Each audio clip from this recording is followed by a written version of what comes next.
Hello everyone, আসসালামু আলাইকুম। আশা করি আপনারা সকলে ভালো আছেন। আমি সাথে আছি ইসমাইল হোসেন। তো দেখছেন ইসমাইল ফুড ব্লগ। তো আজকে আমাদের এইখানে ধান বিক্রি করলাম। এইখানে ধান ক্ষেতে থেকে তুলে সেগুলো মাড়াই করে এগুলো আমরা বিক্রি করলাম। তো আজকে আমি আপনাদেরকে দেখানোর চেষ্টা করতেছি, আর আমি এখানে পাইকাররা মাপ নিতেছে। আমি দাঁড়ায় দাঁড়ায় দেখতেছি কতগুলা ওজন হইতেছে, কিভাবে নিতেছে।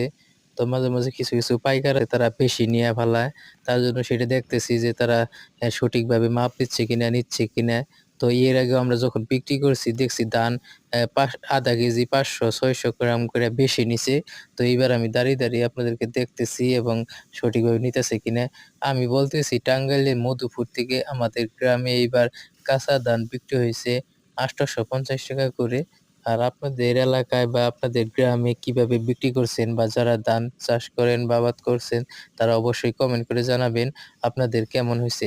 এই তারিখে আমাদের এইখানে ধানগুলা খুব খারাপ হইছে, ভালো হয় নাই। কারণ চিটা অর্ধেক বেশিরভাগই চিটা, ধানে বলতে গেলে এই তারিখে ফলন ভালো হয় নাই।